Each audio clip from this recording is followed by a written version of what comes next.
Hello, welcome to the Lone Colossus Games YouTube channel. I'm Josh Rosing, I'm the founder of Lone Colossus Games, and I do all of the writing and game design. We'll be posting content about running RPGs, whether it's a new system, a modification to the system, or how to mix ideas between different RPG systems to find the right blend for your table. We may also discuss board games or anything in between. We have some exciting upcoming projects, so you can also expect to hear some updates on those as well. If you want to know more about the company and see what we're up to on a more regular basis, you can check us out over on our social media pages. We are most active on Twitter, and our website, links in the description. This video is for those of you who may not know about skill challenges or who have heard of them but either haven't tried them or haven't gotten them to work as desired and want some examples of use. I'm also going to cover some creative additions to the basic rules that we started out with in 4th edition that help make this work even better in 5th edition or even 3.5. Skill challenges are useful for a variety of situations, whether it's a fast-paced cinematic chase scene, navigating a complex social encounter that you don't want to roleplay through, or even fighting off hordes of enemies. Importantly, they also give your players more narrative control while simultaneously making the burden of description lighter for the GM. At its base, a skill challenge is generally an encounter in which the GM, usually secretly, sets a DC and declares a goal for the challenge, each player taking turns overcoming a challenge in the encounter.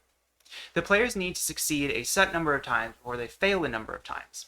Generally, these numbers are declared by the GM at the start of the encounter, and the most typical challenge will be 8 successes before 3 failures. That's it for the basic rules.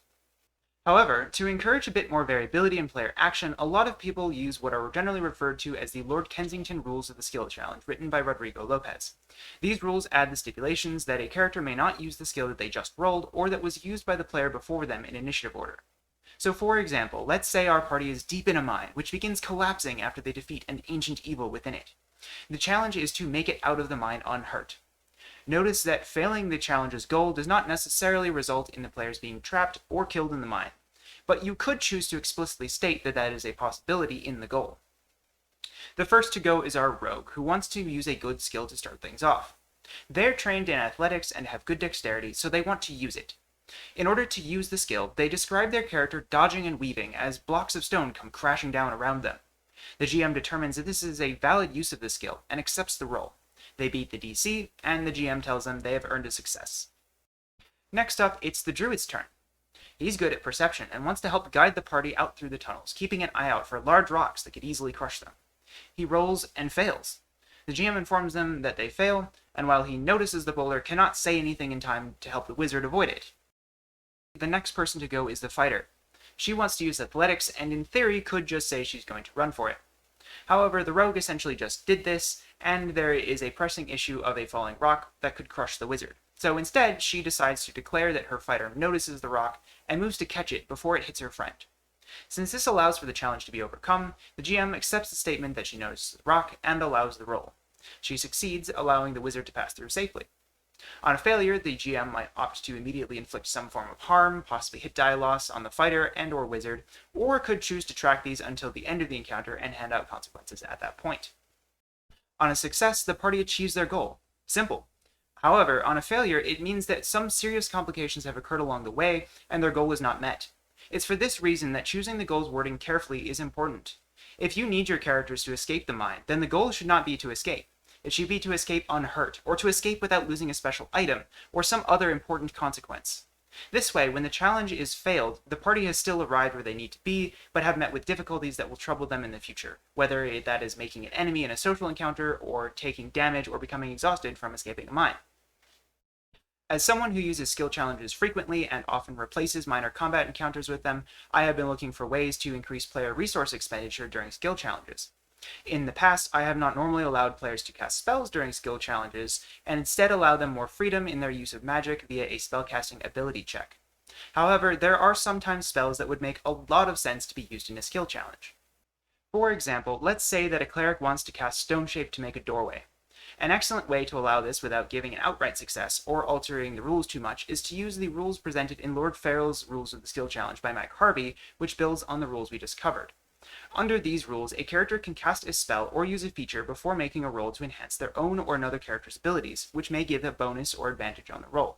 My own addition to this is to say that, for the previous example of Stone Shape, a character may expend the spell slot for a relevant spell to gain advantage on the check they're attempting, or to allow a more advanced goal to be achieved in one roll. Lord Farrell's rules also have a great option for players to use on a failure. This is called Lean on Another, and allows a player who just failed to re-roll by describing the next player in initiative supporting them. However, when they do so, the next player rolls against a higher DC. Once used, a given player may not choose the Lean on Another option again until the next skill challenge. They also allow an Aid Another check instead of making a check to advance the encounter. In this case, a success grants the next character advantage, but a failure gives them disadvantage. While these rules work great in 5th edition, there is one trick left to talk about, and that is translating skill challenges into other systems like 3.5, where you can have an incredible variance in PC skill bonuses.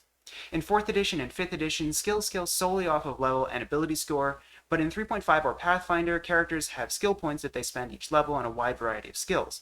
On top of this, some magic items and spells can also give large bonuses. This means that by higher levels, some characters can have upwards of a plus 30 or 40 to some select skills, while others who have spread their skill points out more may have a plus 15 or 20 in their highest skills. In this case, having a very fluid DC and only allowing rolls for things that are dramatic, that have a chance of failing, is important. The rogue with a plus 40 to hide can certainly hide from anyone if they have cover. However, maybe their hide check should instead be to run across a brightly lit courtyard, or some other very difficult challenge. Set an expectation that characters should be trying things that can fail, and most players should enjoy the heightened tension and increased payoff of doing really awesome stuff. Of course, some players won't like this, and in the event that no one in your party wants to deal with it, then skill challenges may not be for them. My next video will cover an alternative system inspired by a mix of clocks from Blades in the Dark and raises and partial successes from a variety of systems that doesn't rely on total successes and gives more room for success with complication, which may help cover some scenarios where this basic form of the skill challenge doesn't work. Hopefully this helps you understand skill challenges and how to implement them in your game. I've left links to both the Lord Kensington's and Lord Farrell's rules of the skill challenge in the description below in case you want to check those out for yourself. Let me know if you found this helpful or have other additional rules that you use in your own skill challenges that I haven't mentioned down in the comment section. If you want to support me and get something extra in return, you can go check out my work on DriveThruRPG. I currently have one class up there for 5th edition with another on the way, as well as a few pay-what-you-want NPCs and monsters that I'm releasing each month. See you next time.